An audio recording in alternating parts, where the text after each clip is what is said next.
আজি আমাৰ কেবিনেটে অহা 26 তাৰিখে বিধানসভাৰ শেষ দিনাখন ইউনিফৰ্ম সিভিল কোড ইয়াক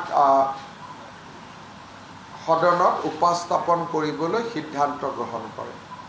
আজি কেবিনেটে ইউনিফৰ্ম সিভিল কোডৰ খচৰা তাক আজি কেবিনেটে অনুমোদন কৰে আৰু আমাৰ সদস্যসকলে শপত গ্ৰহণ কৰাৰ লগে লগে প্ৰথমখন বিধানসভাৰ অধিৱেশনৰ শেষ দিনা আমি ইউনিফৰ্ম সিভিল কোড সদনত উপস্থাপন কৰোঁ। আজি কেবিনেটে পাছ কৰা খচৰা অনুসৰি এই ইউনিফৰ্ম সিভিল কোডৰ পৰা জনজাতীয় লোকসকলক both hills and tribe plains জনজাতীয় লোকসকলক UCCৰ আওতাৰ পৰা বাহিৰত ৰখা হ'ব আৰু এই UCCখনে কোনো ধৰণৰ ধৰ্মীয় ৰীতি নীতি কাষ্টমছ ট্ৰেডিশ্যন এইকেইটাকো UCCৰ আওতাৰ পৰা সম্পূৰ্ণ বাহিৰত ৰখা হৈছে।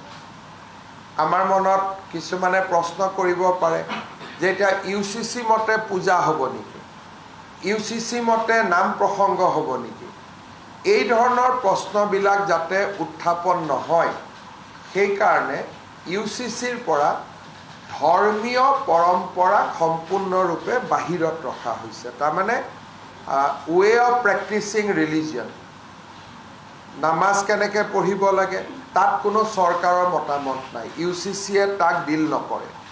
পূজা কেনেকৈ কৰিব লাগে সি UCCৰ ভিতৰত নপৰে। চক্ৰং বিয়া কেনেকৈ পাতিব লাগে, শিখৰ বিয়া কেনেকৈ পাতিব লাগে, এই কথাবিলাক UCCত নাহে। UCCত মাত্ৰ 4টা বিষয় আহিব। বিয়াৰ বাবে ন্যূনতম বয়স নিৰ্ধাৰণ হ'ব, পলিগেমি নাথাকিব, সম্পত্তিৰ অধিকাৰৰ ওপৰত থাকিব যে ছোৱালীয়েও সম্পূৰ্ণ অধিকাৰ পাব পাৰিব, লিভ ইন ৰিলেশ্যনশ্বিপৰ ওপৰত থাকিব।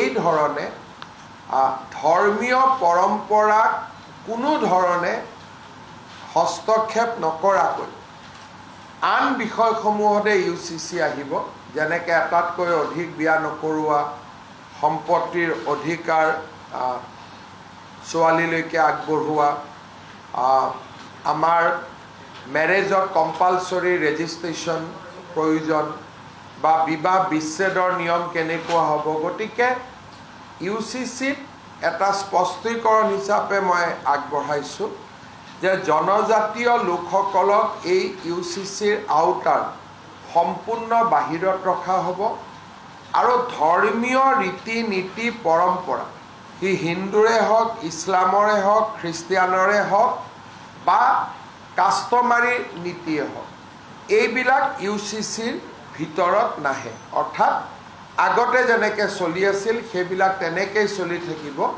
ই UCCৰ ছাবজেক্ট মেটাৰ নহয়। ৰিচুৱেলছ, কাষ্টম, ধৰ্মীয় ৰীতি নীতি UCCৰ ভিতৰত নপৰে।